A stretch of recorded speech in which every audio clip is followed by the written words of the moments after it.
Bonjour chers amis, aujourd'hui j'ai intitulé cette vidéo « On a le cerveau qu'on mérite ». Bien souvent je reçois des patients et des patientes en consultation pour des dépressions, pour des troubles anxieux et quand je mène l'enquête, ils me disent boire de l'alcool par excès, par exemple le week-end pour faire la fête ou boire 10 tasses de café par jour ou voire prendre des drogues.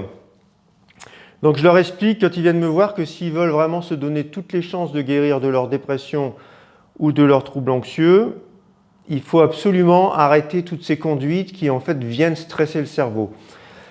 En général, on pense à faire attention à son ventre, à ses intestins, à son estomac, en mangeant pas trop lourd, en faisant attention, mais on pense jamais que le cerveau peut être stressé par beaucoup de choses. Les drogues, l'alcool, trop de café, les substances toxiques, les environnements fermés, les pics d'hyperglycémie. Donc tout ça, on n'y pense pas. Lors de la première consultation avec mes patients, je leur demande quel est leur mode de vie. Est-ce qu'ils boivent de l'alcool? Est-ce qu'ils prennent beaucoup de café? Est-ce qu'ils prennent des drogues? Est-ce qu'ils sont dans un environnement toxique? Est-ce qu'ils mangent n'importe comment? Tout ça, c'est très très important et ça représente un pourcentage pour la guérison. Si le patient me dit « Ah ben non, moi j'aime bien boire de l'alcool en excès le week-end, je sors avec mes amis, on ne peut pas m'enlever ça, c'est mon sas de décompression », ben je leur dis « Écoutez, vous avez le cerveau que vous méritez, c'est-à-dire que vous ne pourrez pas en fait guérir de votre dépression ni de vos troubles anxieux si vous continuez à avoir des attitudes comme celle-là. » Pourquoi est-ce que je dis ça? Parce qu'en fait, toutes ces substances, l'alcool, les drogues, l'excès de café, les environnements où il y a des substances toxiques, eh bien, tous ces facteurs vont stresser le cerveau et empêcher en fait la guérison. Je donne souvent comme consigne à mes patients, dans un premier temps, avant d'envisager un traitement antidépresseur, de supprimer tous ces stress et, avec la psychothérapie, de voir ce qui va se passer. Bien souvent, quand le patient arrête l'alcool, il a une amélioration de ses troubles anxieux et une amélioration de sa dépression. Pour moi, on ne peut pas guérir d'une dépression ou d'un trouble anxieux avec des troubles paniques si on n'arrête pas toutes ces substances et ensuite on pourra éventuellement, lorsqu'on sera guéri, réintroduire par exemple l'alcool à faible dose pour voir ce qui se passe. Dans ma carrière, j'ai déjà vu des patients qui étaient complètement guéris de leur dépression, même sous traitement, et tout à coup on voyait qu'il y avait une rechute, un retour de la dépression et je ne comprenais pas très bien pourquoi. Et maintenant j'ai pris l'habitude de demander aux patients, mais est-ce que dans les jours qui précèdent, vous avez fait la fête, vous avez pris des choses, vous avez moins bien dormi, vous avez pris de l'alcool? Eh bien souvent je retrouve un facteur comme eh bien oui effectivement samedi j'ai fait la fête avec des amis, j'ai bu 4-5 verres de vin et oui c'est vrai, quand j'y repense, le dimanche matin, le dimanche de la journée j'étais nettement moins bien.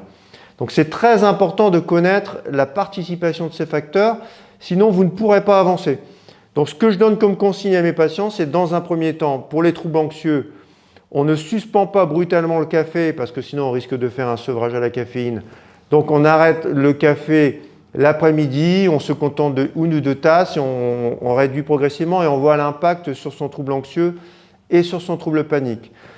En ce qui concerne l'alcool, je demande de suspendre complètement l'alcool, de suspendre ces espèces de moments où on boit en excès.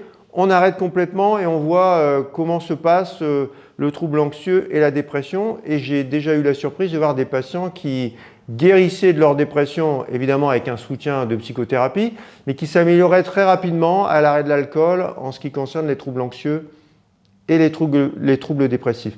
Donc quand je dis on a le cerveau qu'on mérite, c'est-à-dire que bien, tous ces comportements vont stresser le cerveau et vont créer ou entretenir des troubles psychologiques. Ensuite, il y a aussi les facteurs alimentaires. Donc, il faut éviter les pics d'hyperglycémie, c'est-à-dire de manger beaucoup de sucré, il faut manger équilibré, des fibres. Bon, enfin, ça, maintenant, tout le monde le sait, mais ça ne veut pas dire que tout le monde le fait. Mais un pic d'hyperglycémie, on sait maintenant que ça va se stresser le cerveau. Donc faites très attention à tous ces facteurs qui interviennent et vous pourriez être bien surpris d'avoir une amélioration de 30 à 40% de votre trouble si vous êtes vigilant sur ce problème. Alors comment on fait avec l'alcool? Imaginons vous arrêtez l'alcool et puis vous vous rendez compte que ça va beaucoup mieux en 2 semaines. On va dire qu'il faut 2 semaines à peu près pour que ça se remette en place. Vous n'avez pas pris de traitement antidépresseur et vous vous améliorez. Comment vous faites après? Eh bien, ce que vous faites, vous réintroduisez l'alcool, par exemple un verre au cours d'un dîner, pas plus, et vous mesurez comment vous trouvez les jours qui suivent. Est-ce que ça se maintient, vous êtes toujours aussi bien, ou est-ce que vous avez un retour de la dépression ou de l'anxiété? Si il n'y a pas de retour, eh bien, vous avez le droit de vous autoriser un verre de vin, par exemple, 3 fois par semaine, mais jamais d'affilée. Il faut éviter les stress intenses du cerveau. Ça ne veut pas dire s'interdire, mais ça veut dire être dans la modération. D'ailleurs, il y a certains neurologues américains qui conseillent pas plus de 2 à 3 verres d'alcool par semaine et pas d'affilée. Voilà, donc il faut apprendre à se connaître et il faut tester, mais sachez que ces stresseurs du cerveau sont très importants, donc ayez le cerveau que vous méritez, c'est-à-dire prenez soin de lui. Je vous dis à bientôt, n'oubliez pas de vous abonner et de laisser des commentaires éventuellement sur vos expériences. À bientôt.